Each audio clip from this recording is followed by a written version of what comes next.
নমস্কার, প্রেসক্রিপশনে আপনাদের সবাইকে স্বাগত। গত সপ্তাহে আমরা ছিলাম দাঁতের স্বাস্থ্য নিয়ে, অর্থাৎ দাঁত থাকতে কেন আমরা দাঁতের মর্ম বুঝতে পারি না। আমাদের শেষ প্রশ্ন ছিল যে বাচ্চাদের দাঁতের ক্ষেত্রে যে ফাঁক দেখা যায় তা কি চিন্তার কারণ? তবে সেই চিন্তা থেকে কিন্তু আমাদের মুক্ত করেছেন বিশিষ্ট ডেন্টাল সার্জন ডক্টর দেবকুমার কর। আজকেও আমরা আমাদের সঙ্গে তাকে পেয়ে গেছি। এ বিষয়ে আমরা আজও আলোচনা করব। নমস্কার, আপনাকে ডেমোক্রেটিক ইন্ডিয়ান্সে স্বাগত। আজকে আমরা জানবো পুরোটাই কিন্তু একদম ছোট্ট ছোট্ট শিশুদের দাঁত নিয়ে, অর্থাৎ বাচ্চাদের দাঁত নিয়ে। আমরা যদি দেখি যে ছোটদের যখন দুধের দাঁত পড়ে নতুন দাঁত হয় তখন সেক্ষেত্রে বেশ এবড়ো খেবড়ো দাঁত হয়, এলোমেলো দাঁত হয়। সেক্ষেত্রে কি এটা চিন্তার কারণ হতে পারে? দাঁতের শেপ দেখুন, কারোর কোনো অ্যাডাল্ট পেশেন্টেরই দাঁত টিভির ম্যাগাজিনে ফটোশুটে যেমন মডেলদের দাঁত থাকে সেরকম কিন্তু হয় না। কিছুটা এবড়ো খেবড়ো হয় না বলা ভুল, হয়তো 1% হয়, বা ম্যাক্সিমাম লোকেরই দাঁতে কিছু না কিছু ডিফেক্ট থাকে, কারোর একদম সাজানো দাঁত হয় না। তো সেক্ষেত্রে যদি আপনি মনে করেন বা আপনি যে আপনার যে ডাক্তারবাবু তিনি দেখে যদি মনে করেন যে আপনার দাঁত প্রচন্ড এবড়ো খেবড়ো, যাতে আপনার ফাংশনালিটিতে অভাব হচ্ছে, মানে আপনি ঠিক করে চিবোতে পারছেন না বা আপনার দাঁত ফাঁক হয়ে আছে কোনো কারণে, তার জন্য দাঁতে অন্য কোনো সমস্যার সমাধান হতে পারে বা অন্য কোনো সমস্যা হতে পারে, তাহলে আপনাকে ওই দাঁতে এখন যে ব্রেসেস পরা ট্রিটমেন্ট করতে পারেন। এছাড়া সেটা আমি গ্রসলি বললাম, কিন্তু এবড়ো খেবড়ো দাঁত অনেক সময় মানুষের দাঁত সংখ্যায়ও বেশি ওঠে, যাকে আমরা সুপার নিউমারিটি বলি, সে দাঁত তুলে ফেলা সবই ডিপেন্ড করছে যে আপনার একটা সার্টেন অ্যাডাল্ট হওয়ার আগে, প্রি অ্যাডোলেসেন্স টাইমে আপনার যখন পার্মানেন্ট টিথ উঠছে তখন কি অবস্থায় উঠছে, তার সাথে আপনার জয়ের সাইজ কেমন, আপনার অর্থোগন্যাথিক কোনো প্রবলেম আছে কিনা, শুধু যে ব্রেসেস করলেই হবে বা ব্রেসেস করলেই যে সমস্যার সমাধান, এটা মানে dentist is a multi dimensional বা মাল্টি ডিসিপ্লিনারি এফেক্ট বা মাল্টি ডিসিপ্লিনারি অ্যাপ্রোচ। আপনি যে শুধু একতরফা আমি অর্থোডন্টিক করবো তাহলেই আমার সমস্যার সমাধান হবে, এটা নাও হতে পারে। কিন্তু অনেক সময় অনেক পেশেন্টের সার্জারি হতে পারে, অনেক সময় পেশেন্টের সার্জারি অর্থোডন্টিক একসাথে হতে পারে, অনেক সময় ক্লেফট লিপ থাকলে তাদের ক্লেফট লিপ অপারেশনের পরেও তাদের বা ক্লেফট প্যালেট অপারেশন পরেও তাদের সামনের দাঁতে একটু এবড়ো খেবড়ো হয়। অনেক সময় এমনও আমরা দেখেছি যে পেশেন্ট ভাবছে যে পেশেন্টের দাঁত প্রচন্ড এবড়ো খেবড়ো বা পেশেন্টের দাঁত উঁচু, কিন্তু আইডিয়ালি দেখা যাচ্ছে এটা পেশেন্টের ক্ষেত্রে ন্যাচারাল ব্যাপার, কিন্তু পেশেন্ট যেহেতু দেখেছে তার আশেপাশের বন্ধুরা অর্থোডন্টিক ট্রিটমেন্ট করছে তাই জন্য তারা অর্থোডন্টিক ট্রিটমেন্ট চায়। এবার সমস্ত ট্রিটমেন্টেরই দেখুন কিছু পজিটিভ আছে কিছু নেগেটিভ আছে। আমরা দেখবো যে কোনো ট্রিটমেন্ট করতে গেলে যে পজিটিভ দিকটা বেশি না নেগেটিভ দিকটা বেশি। যদি দেখি যে এই ট্রিটমেন্টে পেশেন্টের পজিটিভ হওয়ার চান্স বেশি, তখন আমরা সবসময় সেই ট্রিটমেন্ট অ্যাডভাইস করি।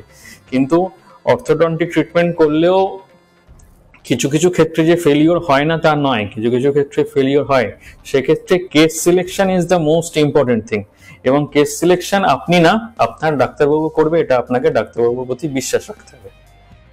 এবার আসি আরও একটা বিষয়, যেখানে বলা হচ্ছে যে বাচ্চাদের বলা হয় যে তারা যেন হাত দিয়ে দাঁত মাজে। এই হাত দিয়ে দাঁত মাজা বা অন্যভাবে তাদের কিভাবে সচেতন করা যায় যে দাঁতটা মাজতেই হবে? বেসিক ডেন্টাল অ্যাডভাইস বা বেসিক ওরাল হাইজিন অ্যাডভাইস হচ্ছে সবসময় একটা কনস্ট্যান্ট হচ্ছে, সেটা হচ্ছে পেশেন্টকে দাঁত মাজতে হবে।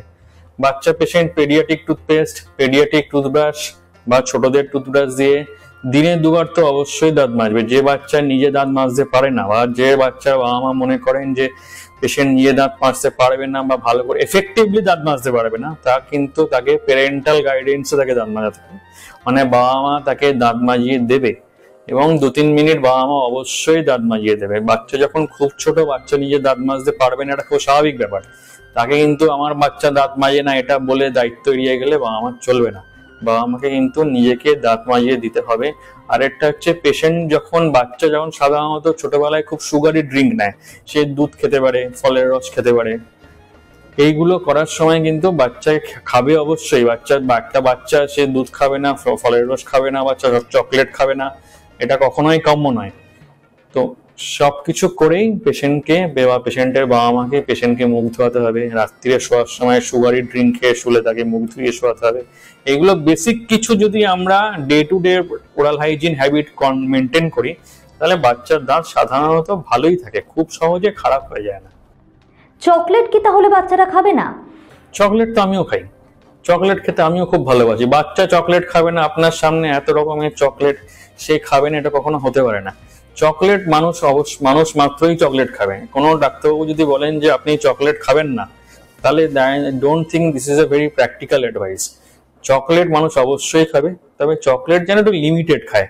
আর লিমিটেড খেয়ে আর চকলেট খেয়ে যেন মানুষ একটু ভালো করে মুগ্ধ হয়ে, ওই বেসিক থিং বললাম, সকাল রাত্রি পেশেন্ট ভালো করে দাঁত মাজলেই যে চকলেট দাঁতে লেগে থাকবে সেটাও রাত্রির সময় যদি মেজে শোয় তাহলে দাঁত পরিষ্কার হয়ে যায়, তাতেও ক্যাভিটি হওয়ার চান্স বহু অংশে কমে যায়।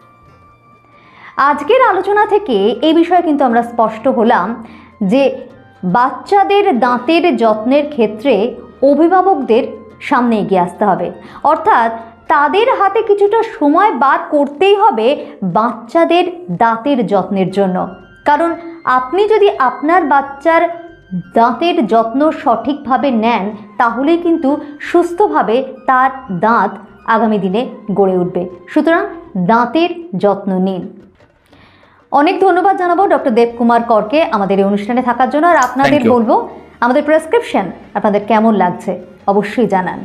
আর যদি আপনাদের কোনো মতামত থাকে, আপনারা কোনো স্বাস্থ্য বিষয়ক বিষয় আমাদের সামনে তুলে ধরতে চান যে এই বিষয়টা নিয়ে আলোচনা হোক, তাও আমাদের জানাতে পারেন।